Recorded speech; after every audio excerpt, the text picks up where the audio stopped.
میرا نام ماریہ نصرت ہے اور میرا تعلق جو ہے وہ فیصل آباد کے ایک چھوٹے سے گاؤں 194 ریبے لاٹھیاں والا سے ہے، اور میری جو تعلیم ہے وہ ہے BS آنرز انفارمیشن ٹیکنالوجی۔ میں پیدائشی قادیانی تھی اور الحمدللہ 1 سال پہلے اللہ تعالیٰ نے مجھے ہدایت دی اور میں نے اسلام قبول کر لیا اور الحمدللہ میں مسلمان ہوں۔ ہمارے خاندان میں جو قادیانیت ہے وہ میرے دادا جو ہیں ان کی وجہ سے آئی۔ میرے دادا وہ لوگ 2 بھائی تھے، فتح محمد اور حسین محمد۔ وہ ہندوستان کے ضلع امرتسر کے رہنے والے تھے، وہاں سے وہ لوگ ہجرت کر کے پاکستان آئے، اور پاکستان آنے کے بعد انہوں نے فیصل آباد کا جو علاقہ ہے چھوٹا لاٹھیاں والا، یہاں پہ رہائش اختیار کر لی اور یہاں پہ انہوں نے قادیانیت قبول کی، اور اس کے بعد قادیانیت کی جو تبلیغ تھی اس کو کرنا شروع کر دیا۔ تو میرے والد کی جو شادی ہے وہ 61 چک بیدیاں والا میں ہوئی، اور جو میری والدہ تھی وہ بھی پیدائشی قادیانی تھی، اور وہ بھی اپنے اس گاؤں میں یعنی کہ 61 چک میں وہ بھی قادیانیت کی جو تبلیغ تھی وہ کیا کرتی تھی۔ شادی کے بعد بھی انہوں نے ایسا ہی کیا کہ قادیانیت کی تبلیغ کرنا شروع کر دی، اور ایسی پرورش جو ہے انہوں نے میری بہنوں کی تو جیسی پرورش انہوں نے میری بہنوں کی کہ قادیانیت کی تبلیغ کو عام کرنا اور قادیانیت کے لیے مختلف علاقوں کے دورے کرنا، ویسی انہوں نے تربیت جو تھی وہ میری بھی کی۔ تو میرے والد صاحب جو ہیں ان کے پاس جو قادیانیوں کی جماعت کا جو ایک چندہ لینے کا عہدہ ہوتا ہے، چندہ تحریک جدید، اس کا جو چندہ تھا وہ لیتے ہوتے تھے، اس کے سیکٹری تھے، یعنی تحریک جدید کا چندہ اکٹھا کرنے کے سیکٹری تھے۔ اور میرے جو تایا ابو تھے وہ جو وقف جدید جو تھے چندہ اس کو اکٹھا کرتے تھے، یعنی کہ سیکٹری وقف جدید تھے۔ اور میرے تایا ابو کا بیٹا جو وہ ہے سیکٹری ضیافت، یعنی کہ اس کا کام یہ ہے کہ مختلف علاقہ جات سے جتنے بھی مربیان آتے ہیں، مہمان آتے ہیں، ان کی رہائش کا بندوبست کرنا، ان کے کھانے کا بندوبست کرنا، یہ سارا کام جو تھا یہ ہمارے گھرانے میں ہوا کرتا تھا۔ اور اس کے علاوہ جو میری بہن تھی وہ بھی سیکٹری مال تھی، ایک میری بہن سیکٹری ناصرات بھی رہی، ایک میری بہن سیکٹری تعلیم بھی رہی، اور ایک وقت میں میرے پاس بھی سیکٹری تعلیم تربیت کا عہدہ تھا۔ اس کے بعد پڑھائی کی وجہ سے وہ میں نے عہدہ چھوڑ دیا اور میں نے ان کے اسکول میں پڑھانا شروع کر دیا، اور میں نے ان کے اسکول میں تقریباً 2 سال جو ہے ملازمت کی۔ فیصل آباد میں ان کی بہترین ڈبیٹر تھی، فیصل آباد کی طرف سے سلیکٹیولی یعنی کہ پورے فیصل آباد کو ریپرزینٹ کرنے کے لیے میں ایک دفعہ چناب نگر گئی تقریری مقابلے میں۔ وہاں وہ جو مقابلہ تھا اس میں میری دوسری پوزیشن آئی، اور اس مقابلے کے بعد ان کے یہاں ایسا ہوتا ہے کہ مقابلے کے بعد جو ہے سوال و جواب کا پروگرام رکھا جاتا ہے۔ اس سوال و جواب کے پروگرام میں نے ان کا جو خلیفہ ہے، موجودہ خلیفہ مرزا مسرور، اس کی بہن جو تھی اس سے میں نے سوال کیا کہ مرزا قادیانی جو ہے اس نے اپنی کتاب میں لکھا ہے کہ میں نے خواب میں دیکھا کہ قرآن کریم میں قادیان کا نام استعمال ہوا ہے، یعنی قرآن کریم میں قادیان کا لفظ آیا ہے۔ تو میرا آپ سے یہ سوال ہے کہ مجھے دکھایا جائے کہ قرآن کریم میں کہاں قادیان کا لفظ استعمال ہوا ہے۔ تو یہ میرا جو سوال تھا وہ پرچی پہ لکھ کے میں نے اس کو بھیجا۔ تو جب اس سوال کی باری آئی تو اس نے جب سوال کھولا تو اس کے پاس سوال کا جواب نہ تھا، اور وہ پوچھنے لگ گئے کہ کس نے یہ سوال جو ہے کیا ہے۔ اس کے بعد ایک اور لڑکی نے سوال کیا تو مرزا مسرور کی بہن کے پاس اس کا بھی جواب کوئی نہ تھا۔ تو ان کی ہٹ درمی دیکھ لیں کہ بجائے یہ ماننے کے کہ اس لڑکی کو یا مجھے یہ کہہ دیتی کہ میرے پاس اس سوال کا جواب نہیں ہے، میں بعد میں آپ کو کنسلٹ کر کے پڑھ کے ریڈ کر کے میں آپ کو اس کا جواب دے دوں گی، کہنے لگی، آگے سے لڑنا شروع ہو گئی۔ ایک ان کی قادیانیوں کی اتنی بہت بڑی مبلغہ بن کے آگے سے لڑنا شروع ہو گئی کہ اگر تمہیں زیادہ پتا ہے تو تم میری کرسی پہ آ جاؤ، تم آ کے لوگوں کو سمجھانا شروع کر دو، ایسے ہے ویسے ہے۔ تو اس وقت ساتھ میری جو بڑی بہن، میں نے ان کو بتایا، میں نے کہا دیکھ لیں یہ جو سوال ہے کہ قادیان کا لفظ قرآن کریم میں کہاں استعمال ہوا ہے، یہ میں نے لکھ کے بھیجا ہے، ان کے پاس اس سوال کا جواب نہیں ہے۔ تو میری بہن حیران ہو گئی اور مجھ سے پوچھنے لگی کیا واقعی میں ایسا ہے؟ میں نے اس کو بتایا جی بالکل ایسا ہے۔ اس کے بعد میں نے اس کو اور بھی سوال پوچھے، اپنی بہن سے پوچھے۔ میں نے کہا جب میں یونیورسٹی میں پڑھتی ہوں تو لڑکیاں مجھ سے سوال کرتی ہیں، ان میں سے کچھ سوال میں نے ان کو بتایا۔ میں نے کہا مرزا غلام احمد قادیانی، اس نے اپنی کتاب میں لکھا ہے ہم مکہ میں مریں گے یا مدینہ میں، اور حالانکہ مرزا صاحب کی جو وفات ہے وہ تو لاہور میں ہوئی تھی اور ان کو دفنایا قادیان میں گیا۔ تو میری بہن کہنے لگی کیا واقعی لکھا ہوا؟ میں نے کہا ہاں لکھا ہوا۔ میں نے کہا پھر جو ہے انہوں نے اپنا ایک کشف جو ہے اس میں لکھا ہوا ہے کہ میں نے خواب میں دیکھا کہ میں خود خدا ہوں اور میں نے یقین کر لیا میں وہی ہوں۔ تو کہنے لگی کیا واقعی مرزا صاحب نے اپنی کتاب میں ایسا لکھا ہے؟ تو میں نے اس کو بتایا، میں نے کہا ہاں فلاں فلاں کتاب میں فلاں فلاں جگہ پہ لکھا ہوا ہے. تو وہ بڑی پریشان ہوئی. پھر اس کے بعد جب میں واپس گاؤں آئی، میں نے اپنے گھر والوں سے آ کے بھی اس کا تذکرہ کیا. رات کو بیٹھے ہوئے تھے، میرے والد صاحب بھی بیٹھے تھے، میں نے اپنے والد صاحب سے بھی تذکرہ کیا. میں نے کہا ابو ایسے ایسے وہاں پہ جو بھی ہوا میں نے ان کو بتایا. تو میرے ابو پوچھنے لگے کیا واقعی لکھا ہوا ہے؟ اس کے علاوہ پھر میں نے ان کو اور بھی حوالہ جات دیے، جیسے کہ مرزا صاحب نے مسلمانوں کو گالیاں دی ہیں، یا مرزا صاحب نے یہ کہا ہے کہ اللہ تعالیٰ نے میرے گھر پیدا ہونا ہے. تو یہ باتیں ساری سن کے میرے ابو بہت پریشان ہو گئے. تو اس کے بعد جو تھا میری امی نے وہ ہمیں اس ٹاپک پہ بات کرنے سے منع کر دیا.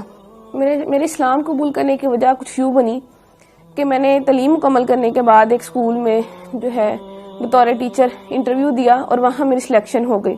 ایک دن ہم بریک کے وقت بیٹھے ہوئے تھے تو اچانک مذہبی گفتگو جو تھی وہ شروع ہو گئی. تو ہمارے اسکول کے جو پرنسپل صاحب تھے انہوں نے قادیانیت کے موضوع پہ بات کرنا شروع کر دی. تو چونکہ میں قادیانی تھی تو میں نے بھی اس میں حصہ لینا شروع کر دیا. میں نے بھی ان کو بتایا کہ قادیانیت کے میں فضائل و مراقب جو تھے وہ انہیں بتانا شروع کر دیے، کیا قادیانیت ایسے ہے ویسے ہے، یعنی کہ قادیانیت کی ایک بڑی اچھی تصویر میں نے ان کو بتانا شروع کر دی. لیکن وہ جو تھے پرنسپل صاحب ان کو پتا تھا کہ قادیانیت کیسا کفر ہے، کیسی غلاظت ہے، کیسی گندگی ہے. تو انہوں نے قادیانیت کی جو عقائد تھے وہ بتانے شروع کر دیے کہ قادیانی جو ہے تو نعوذ باللہ مرزا قادیانی خود کو خدا کہتا ہے، خود کو محمد رسول اللہ صلی اللہ علیہ وسلم کہتا ہے، توبہ نعوذ باللہ کلمہ کی توہین کرتا ہے اور مسلمانوں کو گالیاں دیتا ہے، اہل بیت اطہار کی شان میں گستاخی کرتا ہے، صحابہ کی شان میں گستاخی کرتا ہے. جب یہ تمام باتیں میں نے سنی تو میں اتنا ڈر گئی کہ میں بہت زیادہ خوفزدہ ہو گئی اور مجھے بالکل جو تھا وہ چین نہیں مل رہا تھا کہ کیسے ایک شخص جس کو ہم نبی مانتے ہیں وہ کیسے اتنی گستاخیاں کر سکتا ہے، کیسے اللہ پاک کی شان میں گستاخی کر سکتا ہے یا آپ صلی اللہ علیہ وسلم کی شان میں گستاخی کر سکتا ہے. تو میں گھر آتی ہوں تو میں سو جاتی ہوں اور میں نے جب خواب دیکھا تو میں وہ خواب دیکھ کے بہت ڈر جاتی ہوں. خواب کچھ اس طرح ہے کہ میں اپنے گھر کے باہر موجود ہوں، گرمیوں کے دن ہے، سخت گرمی ہے اور میں گلی میں اکیلی موجود ہوں، میرا سر بھی ننگا ہے اور میرے پاؤں بھی ننگے ہیں. تو میں ڈر کے مارے دوڑنا شروع کر دیتی ہوں کہ مجھے کوئی مار نہ دے. بہت دوڑتی ہوں اور پھر جب دیکھتی ہوں اپنے آپ کو ایک قدم بھی میرا آگے نہیں بڑھتا. اس بات سے میں بہت پریشان ہو جاتی ہوں کہ میں نے اتنی محنت کی، اتنی دوڑی، اتنی جو ہے ہمت کی میں نے، لیکن اللہ تعالیٰ نے میرا ایک بھی قدم آگے نہیں بڑھایا. اسی وقت میری آنکھ کھل جاتی ہے اور میں دیکھتی ہوں کہ میرا پورا جسم جو ہے وہ پسینے سے شرابور ہے اور مجھے اپنے آپ سے بہت گندی بدبو آتی ہے. پھر اس کے بعد یہ خواب جو ہے مجھے متواتر آیا اور جب بھی آتا مجھے ایسے ہی ڈرا جاتا. اس کے بعد چند دن بعد میں اسکول گئی تو وہ جو اسکول کے پرنسپل صاحب تھے وہ مرزا قادیانی کی کتابیں لے کے، روحانی خزائن کی مختلف جلدیں لے کے بیٹھے ہوئے تھے. انہوں نے مجھے بلایا اور مجھے کہنے لگے کہ جو جتنی باتیں میں نے تمہیں، یعنی کہ جتنے قادیانیوں کے عقائد میں نے تمہیں بتائے ہیں، اگر میں تمہیں ان کتابوں سے دکھا دوں تو کیا تم یقین کر لو گی؟ میں نے انہیں کہا جی میں ضرور یقین کروں گی. تو انہوں نے جو ہے کتابیں کھولی اور جتنی باتیں وہ مجھے جو میں نے آپ سے پہلے بیان کی انہوں نے مجھے مرزا قادیانی کی کتابوں میں سے دکھائیں اور وہ کتابیں مرزا قادیانی کی لکھی ہوئی تھی. روا کی جو ہے ضیاء الاسلام پریس وہاں سے شائع ہوئی تھی. اس کے بعد جو ہے میری ملاقات، جو میرے دماغ میں شکوک و شبہات تھے یا سوالات تھے تو ان کو دور کرنے کے لیے میری جو ملاقات تھی وہ ایک سابق قادیانی جو کہ اب مسلمان ہو چکے ہیں اور ختم نبوت کے بہت بڑے مبلغ ہیں، عرفان محمود برق صاحب، ان سے میری ملاقات ہوئی. تو انہوں نے جتنے بھی میرے شکوک و شبہات تھے وہ سارے دور کیے اور قادیانیت کی جو غلاظتیں تھی جو مجھ پہ نہیں کھلی تھی وہ کھول کر مجھے بیان کی. اور ان کی جو کتاب تھی قادیانیت سائنس و اسلام کے کٹہرے میں انہوں نے مجھے وہ پڑھنے کے لیے دی. تو اس کو پڑھ کے جتنے بھی میرے دماغ میں سوالات تھے وہ سارے کے سارے وہ ختم ہو گئے.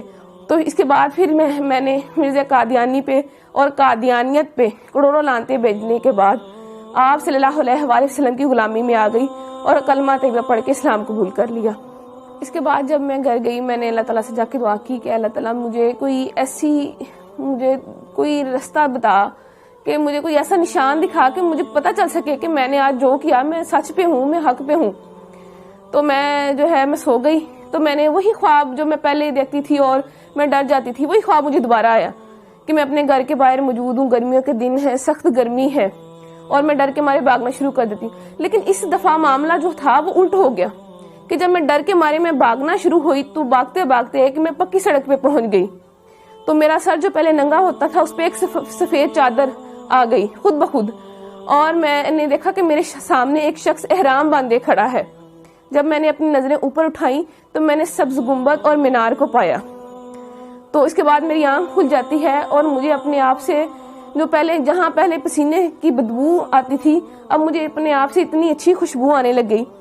تو میں نے اس بات پہ اللہ تعالیٰ کا شکر ادا کیا کہ اللہ تعالیٰ، میرا جو دل تھا وہ اتنا مطمئن نہیں تھا، لیکن تو نے مجھے اپنے نبی کا روزہ دکھا کے مجھے بتا دیا کہ میں نے آج جو کیا وہ بالکل سچ تھا اور میں بالکل حق پہ ہوں.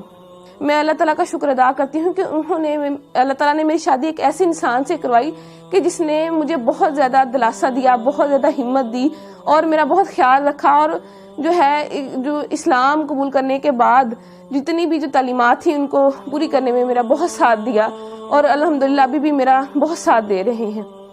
میری زندگی کا جو مقصد ہے اب وہ یہی ہے کہ میں آپ صلی اللہ علیہ وآلہ وسلم کے دین کے فروغ کے لیے کام کروں. جیسے جب پہلے میں قادیانی تھی اور قادیانیت کی تعلیم کو عام کر رہی تھی، تو جب میں نے اسلام قبول کر لیا میں نے اس بات کا پکا ارادہ کر لیا تھا کہ جتنی میری بقیہ زندگی ہے میں نے اسلام کے فروغ کے لیے اس کو صرف کرنا ہے، اور آپ صلی اللہ علیہ وآلہ وسلم کے دین کی حفاظت کرنی ہے، اور آپ صلی اللہ علیہ وآلہ وسلم کی ختم نبوت جو ہے اس کو عام کرنا ہے اور اس کی حفاظت کرنی ہے. یعنی میں نے قادیانیوں کو اندھیروں سے نکال کر روشنیوں کی طرف لانا ہے، جیسے مجھے کسی انسان نے اندھیرے سے نکال کر روشنی کی طرف لے کے آیا تھا. شبان ختم نبوت کی طرف سے یہ جو انٹرویوز کا سلسلہ ہے فرام ڈارکنیس ٹو لائٹ، یہ بہت اچھی کاوش ہے، بہت اچھی کوشش ہے. میری دعا ہے کہ اللہ تعالیٰ شبان ختم نبوت کے اس پروگرام کو جو ہے ترقی عطا فرمائے، اور وہ ایسے ہی جو ہے کوششیں اور کاوشیں کرتے رہے. اللہ تعالیٰ ان کی کوشش اور کاوش کو قبول فرمائے. آمین.